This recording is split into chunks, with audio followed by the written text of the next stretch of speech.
A nivel Rosario, más cerca.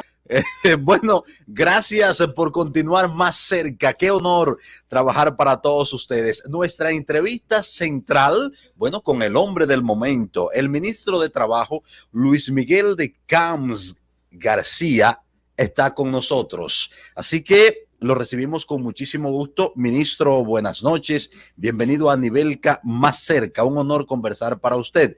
Le saluda Dari Terrero, Marisol Mendoza y su primo Hansel García. Buenas noches. Muchísimas gracias, muy buenas noches, muy amable por permitirnos compartir con ustedes y con toda su audiencia, y muy amable por esa introducción, tal vez en exceso de amabilidad. Pero no, se quedó corto, ministro. La familia sí, primo. Ministro, bueno, ya, no, García, somos familia todos, dicen por ahí. Ministro, ya se ha difundido, ya la población conoce las escalas salariales que ha aplicado el gobierno. Pero hay una pregunta que surge sobre las clasificaciones, para que usted oriente a la población sobre las clasificaciones de pequeña, mediana y grande. ¿Cómo cada ciudadano sabe, cada trabajador sabe qué porcentaje le corresponde en función de la empresa en la cual labora? ¿Cómo no? Antes de entrar en ese detalle, decirle, usted mencionó que el gobierno ha aplicado. La realidad es que no es que el gobierno la ha aplicado. El Comité Nacional de Salarios es un organismo anunciado, es correcto. Y dentro de ese tripartismo, en esta oportunidad, como muy pocas veces en el pasado, se logró un consenso total de las tres partes del organismo, que dieron como resultado la resolución. Y con mucho gusto le explico. Mire, el tema de los criterios nuevos para clasificar las empresas en grandes, medianas, pequeñas y micro son distintos a antes. Ayer, esta mañana, la clasificación se ajustaba bajo el criterio de que una empresa era considerada grande, mediana o pequeña, dependiendo sus activos e inventarios. En ese sentido, muy difícilmente los trabajadores de las empresas podían saber cuál era el valor de los activos de la empresa en que laboraban o el valor de los inventarios. En en esta resolución, el criterio cambia. El criterio ahora ya no es de activos e inventarios, sino que el criterio es de cantidad de trabajadores y de ventas brutas anuales. Si bien la cantidad de ventas brutas anuales no es un número que se tenga a mano en lo inmediato cualquier trabajador, sí lo tendrá el Ministerio de Trabajo en acceso con la Dirección General de Impuestos Internos. De cantidad de trabajadores, pues eso es algo que es información hasta pública, porque es una obligación depositar la planilla de trabajo y mantenerla vigente. Entonces, ahora va a ser más fácil que antes para los trabajadores conocer la clasificación de la empresa en la que trabaja.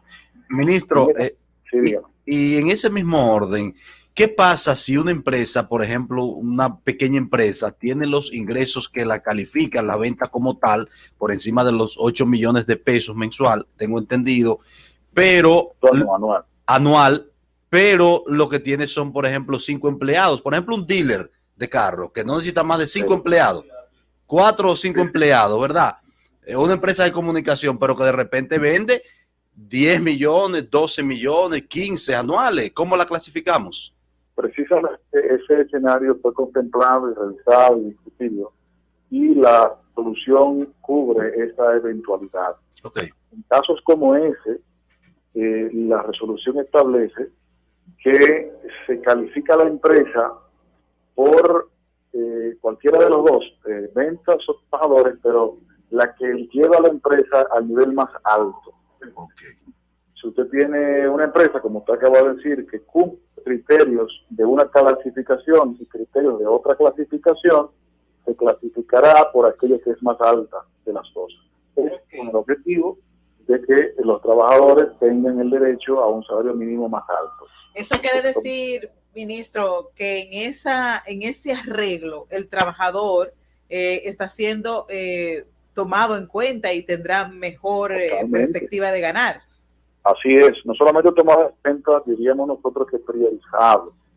priorizado, porque, miren, todo el país conoce que durante muchos años el tema de la reclasificación ha sido un tema de debate, incluso puntual y específicamente a propósito de la revisión del salario. Esta clasificación no es en virtud de la ley 187-17, eso es muy importante, es en virtud del Código de Trabajo, y los criterios de clasificación los decide el Comité Nacional de Trabajo. La ley vigente para esos fines es el Código de Trabajo. Entonces, precisamente por esa sabia determinación del Código, que hay que destacarla, ese comité tiene amplias consideraciones para definir cuáles son los criterios. Y en esta oportunidad lo que logramos fue un consenso para que el criterio fuera similar, no necesariamente el mismo, pero sí similar al establecido en la ya mencionada ley, que establece cantidad de trabajadores y ventas brutas. Señor ministro, estábamos conversando al principio del programa de la clasificación de los salarios y cómo la gente para que nos explique un poco cuál es la mecánica que van a cobrar una parte ahora y una parte en enero. ¿Cuál es la lógica de esto? ¿Cómo no? Mire, el monto al que se acordó como salario nuevo es un monto establecido. Para las empresas grandes es 21,000 pesos el nuevo salario mínimo, que representa un 19% de aumento. Okay. Para las empresas medianas es 19,250 pesos, que representa un aumento salarial del salario mínimo de 59%. Para las pequeñas empresas, el nuevo salario mínimo es de 12,900 pesos, representando un aumento salarial de más de un 20%. Okay. Y de las microempresas, el nuevo salario mínimo es de 11,900 pesos, representando un aumento salarial de un 11%. Importante señalar que también se incluye en la resolución un aumento de un 15% para los trabajadores de la seguridad privada y un aumento de un 25% para los trabajadores jornaleros del sector agrícola. Qué interesante. Entonces, respecto a la parte de la operatividad de su pregunta, esos montos que yo acabo de expresar es el salario mínimo. Ahora, las partes acordaron que una pequeña proporción de ese aumento va a ser diferida su aplicación hasta enero de 2022. Por ejemplo, en el caso de las empresas grandes, cuyo salario mínimo aplicable a partir de ahora es 21,000 pesos, de esos 21,000 pesos será 20,000 por lo que resta el año, y a partir del 1 de enero el salario es 21,000, es decir, el salario mínimo acordado. Y así sucesivamente las distintas categorías. Porque recuerden que la revisión salarial, la revisión para el ajuste salarial, es un mandato del Código de Trabajo y debe realizarse no menos de cada 2 años. Entonces, hay tiempo para ello. Precisamente, ministro, ya teníamos esa discusión de hace varios años de esa necesidad de aumentos salariales del sector privado. ¿Qué medió? ¿Cuáles elementos mediaron para que se aprobara a unanimidad en este momento, luego de tantos años de discusión de la necesidad de un aumento del salario del sector público, sector privado? Y yo le agrego sin protestas y sin mucho bailoteo. No, todo tranquilo, sin problema. ¿Qué se impuso? ¿La voluntad del presidente o qué? Mire, precisamente qué bueno que ustedes mencionan eso, porque en el fondo yo creo que eso es uno de los valores más importantes de esta experiencia. Mire, las discusiones salariales no comenzaron hace 2 o 3 días. Esto comenzó hace más de 2 meses. Pero a diferencia de otras experiencias que el país ha vivido y en algunos casos ha sufrido, en esta oportunidad los servidores públicos encargados de la materia en el Ministerio de Trabajo, pues decidimos ser proactivos. No esperar que las posiciones de las partes estuvieran a unos niveles de radicalización que dificultaran acuerdos, sino comenzar a conciliar posiciones, intereses, razonamientos y entrar en ese proceso de mediación. Ahora, eso fue posible, por un lado, por esa razón. Comenzamos a tiempo, sin tener que hacer atención pública, No, nosotros estamos concentrados en la producción de resultados, no en la producción de información que no contenga resultados positivos para la población. Y eso dio este resultado del día de hoy. Pero además, hay que señalar, y es de justicia mencionarlo, los trabajadores y los empleadores han actuado a la altura de las circunstancias. Tanto un sector como el otro han no solamente expresado, sino que han actuado conscientes de que los planteamientos de base o de inicio no es posible cumplirlos. Para que se construyan consensos, las partes también tienen que tener la disposición de ceder, pero en buena fe, Hay algunos... con la voluntad de colaborar y construir el consenso. Pero finalmente, si me permite, Sí, claro. hay un elemento también muy importante. En esta oportunidad, ambos sectores depositaron su confianza en el Ministerio de Trabajo. Al depositar esa confianza, uno se hace la pregunta, bueno, ¿y qué ha sido distinto? ¿Por qué ahora depositaron la confianza de una manera distinta como era antes? Bueno, muy sencillo. Hay Porque algunos... este gobierno, desde que tomó posesión, encabezado por el presidente de la República y su accionar, ha demostrado transparencia, ha demostrado sinceridad, sencillez, franqueza, pero al mismo tiempo firmeza cuando las cosas que se hacen no son necesariamente las adecuadas. Eso ha brindado un retorno a la credibilidad del sector público y eso entonces ha sido lo que nos ha permitido este resultado. Ministro, para algunos finalmente, aparentemente esta decisión... Por mi parte, para algunos esta decisión ha sido un tanto agridulce, partiendo de que hay algunos que entienden, aunque no es materia del Ministerio de Trabajo, de que la información que saliera hoy de que varios sindicalistas habrían sido pensionados le genera como algo trabajadores, una especie de agridulce, partiendo de que ellos son los que deben representar a los trabajadores y que se sirvieron adelante. Mire, cuando hay informaciones como esa, lo primero que hay que preguntarse es de dónde viene. Sí. No porque sean verdad o sean mentiras, sino para saber de dónde viene. Y así ayudar a identificar si existen intenciones ulteriores. Pero aparte de eso, y más importante aún, señores, el aumento salarial que se ha producido a partir de ahora, en la historia no se había producido, señores.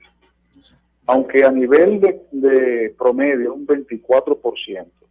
Estamos hablando de que se cubre la inflación, la pérdida del valor en el tiempo a causa de la inflación se cubre, pero no se queda ahí, se va mucho más allá. Es decir, que el trabajador con este aumento salarial realmente, valga la redundancia, está recibiendo una mejora en su salario real, no es simplemente un número. Y eso es una indicación de que la labor que se desempeñó allí y la mediación nuestra, pues fue primero con la observación a favor de los trabajadores. Es muy sencillo. ¿Esa decisión es ventajosa para los trabajadores? Sí, es ventajosa para los trabajadores. Es más ventajosa que las últimas decisiones de las últimas décadas. Así es. Sí, es más ventajosa que las últimas décadas. Entonces, al final, probablemente lo que se concluye con denuncias, entre comillas, como esa, es que puede haber sido de justicia. Entonces, en este caso, hubo una responsabilidad cabal tanto de un sector como del otro. Pero estamos conversando con Luis Miguel de Camps García, ministro de Trabajo. Ministro, unas inquietudes que tengo sobre el particular y agradecería brevedad en su respuesta. Primero, en los aumentos salariales se titula... No. ¿Qué dijo el ministro? Que él habla mucho. Ok, no, nosotros también. Ministro, se titula sector público no sectorizado. Para quienes nos están escuchando y no, sector privado no sectorizado y no dominan estos conceptos técnicos, no tienen por qué hacerlo, ¿cómo podemos explicárselo? Sí, segundo, si este aumento salarial va a provocar un efecto dominó en lo que ganan más del salario mínimo, si se va a aumentar. Y tercero, ¿qué hacer con las trabajadoras domésticas y también con los trabajadores informales. Él habla mucho y él le da... Adelante, ministro. Bueno, yo no estaba anotándolo todo, usted me lo tendrá que acordar, pero vamos a ver si lo complacemos. Mire, comenzando por la última, sí. El tema del trabajo doméstico es un tema que tenemos que resolver y atender. La República Dominicana es signataria del convenio 189, que establece la obligación de nuestro país de llevar a cabo las gestiones necesarias para formalizar el trabajo doméstico y dignificarlo. Entonces eso es algo que tenemos en la agenda para atender de manera consistente. Ok, la otra inquietud es si va a haber un efecto dominó en quienes ganan más del salario mínimo. Precisamente la intención fundamental por la cual, bueno, una de las intenciones fundamentales por la cual el aumento lo logramos a que fuera tan considerable, es precisamente para que se produzca este efecto dominó. Okay. Si los aumentos se limitan a el porcentaje de inflación, pues no se produce el efecto dominó, o es muy difícil. En esta circunstancia, la intención es justamente esa y estamos confiados de que así deberá ser. Qué bueno. Por último, cuando hablamos del sector privado no sectorizado, ¿a qué nos referimos en términos llanos, ejemplarificados, si es posible? Claro que sí. Nos referimos a más del 90% de las empresas y los trabajadores, porque hay algunos sectores de la economía con características muy especiales que tienen salarios, definición de salarios mínimos sectorizados, como son, por ejemplo, el sector de las zonas francas, el sector turístico, por mencionarle un par. Esas son áreas en las que en las consideraciones del establecimiento del salario mínimo tiene componentes diferenciadores al resto de las industrias y de las empresas y de los trabajos en la República Dominicana. Y ya por último, ministro, aunque nos vamos, quizá eso existía cuando se tenía explicación, cuando el sector turismo y el sector zona franca no eran dos monstruos económicos como lo son ahora. ¿No es momento de replantear eso y que entren los empleados de esos negocios, de esas empresas en el sectorizado? Eso es de los no sectorizados que se refiere. Entonces, eso sí pudiera ser, sin duda, es precisamente por eso que existe la mesa del Comité Nacional de Salarios, precisamente para que las partes establezcan sus posiciones y se puedan discutir. En este momento no hemos recibido posiciones en esas direcciones, pero las partes están en total libertad de hacerlo y las definiciones también de esos salarios deberán producirse prontamente. Ministro, ya para finalizar. ¿Otra vez? Claro, porque porque ustedes se cogieron una entrevista por usted. No, por usted. Bueno. Y luego el segundo que dio por usted dijo para finalizar, pero nadie le dijo por usted. Entonces, ahora le toca la banda. Exactamente. Pero desde el principio tenía la intención de preguntarle qué sacrificó el sector empresarial en la mesa y qué sacrificaron los trabajadores en la mesa de negociación. Siempre en la mesa de negociaciones hay un sacrificio. Ustedes son muy sabios. Ustedes dejaron una de las preguntas más interesantes para el final. Muy bien. Mire, efectivamente, ambas partes no lograron todo lo que querían. El sector laboral hizo público su reclamo de que el aumento llegara a un 40%. Eso no se logró. Igual el sector de las empresas establecían aumentos menores que los que finalmente se aprobaron. Y eso tampoco ellos lo lograron. Lo que se logró fue una definición importante, un balance. Se lograron la reclasificación, se lograron buenos, importantísimos aumentos salariales y se logró también un mecanismo de aplicación, un balance. Como usted señala, y yo me inscribo en este criterio, un buen acuerdo, un buen consenso significa que todas las partes envueltas sienten que ganaron algo, pero también dieron algo a cambio. Gracias, ministro, por concedernos estas explicaciones amplias, por supuesto, para nutrir nuestra audiencia y nosotros mismos sobre el particular de este aumento salarial. Un placer. Gracias a ustedes, aunque parece que fueron muy amplias para algunos, pero un placer. No, me encantó. Luis Miguel de Camps García, ministro de Trabajo, ha estado con nosotros en esta entrevista central. Vamos a un contacto con publicidad. Al regreso, seguimos agotando el contenido de A Nivel Carrosario Más Cerca. A Nivel Carrosario Más Cerca.